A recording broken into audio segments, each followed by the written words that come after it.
Good morning, good afternoon. Good morning, good afternoon, good evening, folks. Michael Zuber, one rental at a time, back with Taylor from Life Goal Investments. How you doing, buddy? Doing great, doing great. Thanks so much for having me as always. Appreciate you. Absolutely. So I know you and I kind of consume the same collection of information, and there's been a couple of opposite posts today or in the last, I don't know, 48 hours that I wanted to talk about. You ready for it? Yeah, let's do it. Fire them at me. Let's talk about the richest man on the planet, also called Elon Musk. It appears that Elon Musk has adopted Cathie Wood's mantra that deflation is coming, and deflation is coming much sooner than folks expect. Elon Musk's post on Twitter basically said goods and services are about to be remarkably cheap. I'm not sure what he's looking at. I thought the Tesla car price just went up like 3 times in a row. So is he trying to tell us that Tesla is going to start slashing prices, or what's Elon talking about, this deflation thing? Well, how about this? Not even just that. Like the self-driving capability within a Tesla is expensive to begin with. 12,000. Yeah, let's make it 15. Yeah, why not? That sounds remarkably cheap. $15,000 for something that's an option. That doesn't even really work yet. Yeah, exactly. Yeah, exactly right. Exactly right. It will work well in the future, though. Yeah, for 15 grand now. Yeah, exactly. Yeah, exactly. So repeat your question. Where are we going with this? Sorry, I got sidetracked. So Elon Musk is warning, much like Cathie Wood, that deflation is coming, and more importantly, deflation is coming soon. Yeah. So I agree, but I don't think it's soon. So I agree that pressures are downward, not upward. That's my take on things. And I think that it's not as much of looking at things in any lens except for macro demand. So I think the demand is going to start to wane. And I think that the really smart markets that have, and this is a bad thing to say because I don't mean that the retail trader doesn't get things or doesn't understand things, but I think the retail trader can convolute or muddy the waters of directions of things from a macro standpoint. And I think when you look at commodities, that's the biggest indicator of the direction of the macro economy that doesn't get muddied by the retail investor. So if things sell off in the stock market, that's generally a good indicator that things are going to get tough in the economy. But the retail investor there continues to buy along in their 401k or whatever it may be and prop it up, as they should. But from an economic standpoint, when you look at commodities are outright the world betting one direction or the other for the demand of that underlying good. So when you see that the demand for that underlying good is coming down and the prices therefore are trading down because of that, I think that is a macro deflationary bet that you are seeing a slowing economy that's going to cause deflation over time. And also I'll caveat one thing. I don't mean outright deflation where prices go down, but I mean a very significant slowing of inflation over time. Understood. Call me suspect of Elon Musk. You sure? Is he a market manipulator? Is that what you're saying? Yeah, that's exactly what I'm saying. One of the things that I read that my brain instantly went to, Elon Musk gets daily updates on Tesla demand. I'm convinced he knows how many orders are coming in every day. Probably wouldn't surprise me at all. I mean, it's all online, so it's on his phone. A salesman, right? It's on his phone. What he may be telling us without telling us is demand for Teslas are down. I actually think that's what he's saying, is Tesla is struggling, like sales are down. That's what I think. This all goes along with our thought process that the consumer in general is going to weaken. It's all in the same line. You can't continue to afford Teslas, which are an absolute premium car. There's no doubt about that. It's a premium car that is getting more and more expensive into a recession, into higher cost of capital. And I think what Elon Musk told us in his tweet is we're not selling as many Teslas. What do you think? Right. And Elon's not the only one raising prices. Look at Rivian, look at Ford. Yeah. They're all raising prices. Well, lithium, lithium batteries are expensive. We don't have enough of it. So guess what happens? And we don't have chips. That shortage is working its way through the process, but it's certainly not, gone. Yeah. So again, just one man's opinion, crazy ramblings of a madman, to steal Tom Nash's quote. Do you think Elon Musk in his tweet was basically saying, damn it, we're not selling as much Teslas? The Fed, because he basically said, hey, the Fed's going to hammer us with another 75.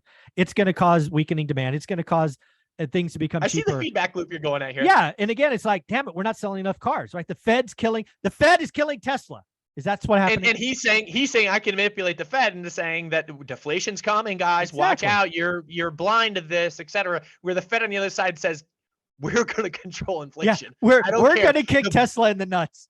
The data will show that we have controlled inflation before we stop raising rates. Yeah, we don't care there is if you no sell less reading of Teslas. tea leaves of it looks like it's going to be a little bit less inflationary pressure. We're going to take the foot off the gas. Jay Powell is just saying we are going to control inflation. Enemy of the state, number one.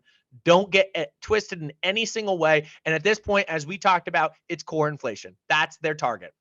Yeah. So again, I think again, one man's crazy opinion off, I don't know. His Twitter feed had 2 or 3 posts on this. So who knows?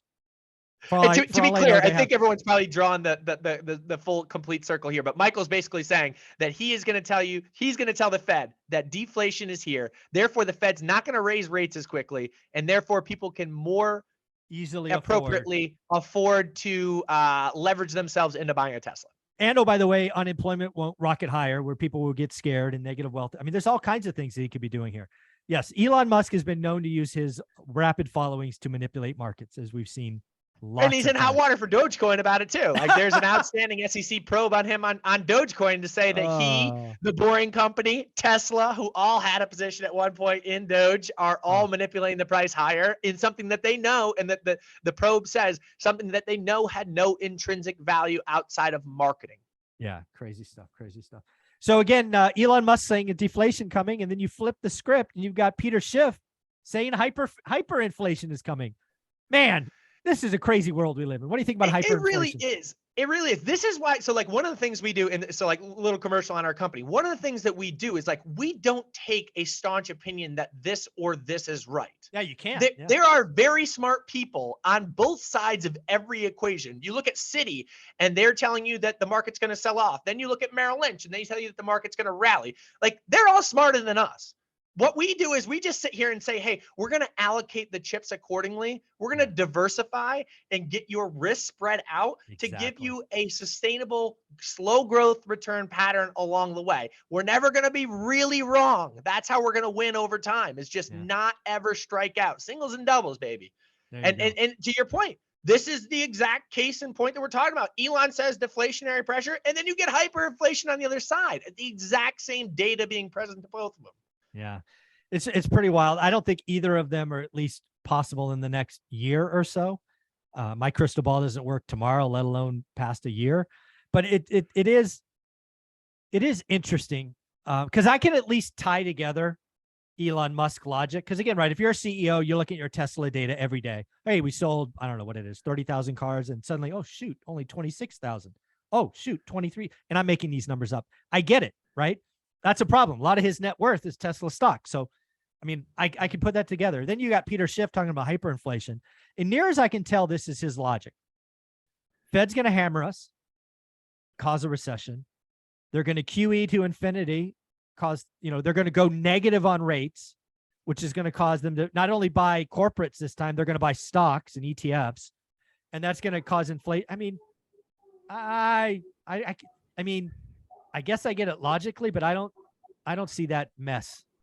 That's a reach. That's a reach. Yeah. You're talking about things that several things there that have never happened before in the United States. Exactly. You've never seen rates at negative, and you've also never seen them go out and buy anything outside of corporate. Corporate bonds were the first thing that they stepped in and bought that they hadn't bought besides for treasuries and mortgage-backed securities. And that was like, oh my gosh, that was during 2020. They're serious. The economy is shut down. Yeah, exactly. Right. The economy was literally shut off. They said, hey, we need to backstop some of these corporate bonds, which by the way, were all investment grade. Correct. So they were all companies that by any rating agency's opinion should be able to survive a normal recession. But when it's a manufactured recession that they have to get shut down, which they created. Yep. They created. Right. So you can kind of see, kind of some of that play out on the back end of that. But yeah, to then they're going to step in and buy stocks, inflate prices higher. That's a ludicrous thought in my opinion, because I think the Fed understands they've driven some of this, and maybe this is giving them too much credit. They've driven some of this wealth inequality that you see in the United States, where you see. I actually think that's true. I think for the first time since 81, 82, and I think I've said this, I think finally Powell walked up to Wall Street. When I say Wall Street, it's basically the top 10%. Yep. I've seen stats, and you can correct me if I'm wrong, but the top 10% of wealthy Americans own 90% of stocks or something like that. Yeah, it's something like that. Yep. Right. So they basically said, we're going to punish the 10% to help the 90, which they should have, and which I frankly have been begging for. And I'm in the 10%. On the reverse side of things, though, that like they caused the 10% to get so much richer. No question. When you flood the market with liquidity and you Guess buy who wins? assets, the people owning the assets drives the price higher. Like they win. We get it. No question. And they Inflation won. helps. And they won. Look at the high end of the housing market. Look at, all of those things. You're seeing ludicrous numbers showing up across the board. And here's something else that like we put out something on social media and got a little bit of pushback on this. And I hadn't talked about it in a while, and nor were we around when it actually happened. But anyway, the PPP loans. Mm-hmm. The PPP loans were interesting because, in my opinion, they were needed. They were needed in the market because corporations had to keep their doors open. But they were a necessary evil. And the evil part of the fact is that the government did not have time to vet who needed it and who did not need it. So they threw checks in the mail to anybody who requested it. As long as they followed the protocol correctly, they basically got a check. And we all know that some people kept their doors open and still pocketed that check. And that check went directly to the bottom line of the owner, et cetera, and made people richer than they probably deserved to be because they didn't do anything to warrant that money. That money was meant for people shutting their doors and therefore getting that to keep them open to be able to pay their employees to stay home. So when the market reopened, they can come back to work. Sorry, soapboxed a little bit there. No, well, I think there's one more thing that we'll see in PPP loans is the level of fraud and grift will be crazy, right? There are people that didn't even have companies that doctored up material, and then they went out and bought Ferraris and Lambos and other stupid things. So I'll say, like, I have my own kind of personal situation where we have some commercial retail stores. Sure. And we said, hey, can we apply for this? And we ended up that it didn't apply to us, and it ended up being a good thing because we didn't need it. All of our renters continued to pay rent, but had we gotten that, we would have taken it, admittedly, because it would have been insurance for when that door did not open. Yep. And then we would have stood there at the end and been like, man, we really didn't want to benefit out of this. That wasn't the intention, but like, now all the stores continue to pay their rent and we got the money. We didn't get the money to be clear. We did not get the money, but that being said, we would have stood in that situation where this is insurance against the doors not opening there. And then when they opened, we would have had, a bigger pocket. Yeah. I mean, I don't know. I think PPP loans, again, there is a certain set of people that apply that absolutely need it, or they wouldn't be around today. I don't know what that percentage is. Restaurants, bars, right? I mean, those are really easy ones just to go. Hotels, those are easy ones to point out and say they'd be under. They needed it. Yeah, there's no question it helped a lot, but I also believe there's a lot of fraud and whatnot. So good news is hopefully they're auditing it. The beauty about the government is they have a long memory. They do. Yeah, how long are you supposed to keep your tax statements for? 7 years. Was it 10 years? 7 years. I think it's 7 or 10, whatever it is. But the beauty about the PP loan is now I believe they've have forensic accountants going in on it, and they won't catch all the fraud, but they'll catch a good part of it. At least that's my hope. And and one thing I'll say on that, and I don't mean to belabor this point too much, but like there is a difference between fraud and someone following the rules. Oh no, I'm talking straight up fraud. Yeah. No, if you play by the rules and you got it. Right. Is what it is. Exactly right. Whether you need it or not, you got it. And that's, I'm worried about the fraud. I'm worried about theft. Because that's taxpayer money. Let's not forget. That's taxpayer money. Well, it's taxpayer money. No, that's what I'm saying. Yeah. But it was a purpose. So again, it's very interesting. You can have, Elon Musk coming out and talking about deflation at the same environment. Another smart individual, Peter Schiff, talking about hyperinflation. It's just a wild time. And again, I'm telling you that 2023 is going to be a rough year. Can you take a side with one of those? Hey, okay, listen, and you may say like, and I agree that it's somewhere in the middle, but if one is more reality than the other, which one is it? You put a gun to my head and I had to pick one. Wow, see, this is an easy one for me. I can't see hyperinflation. I can't see either, but I can't see hyperinflation. As long as we're the reserve currency of the world, and oh, by the way, we know how to defeat inflation. We know how to do it.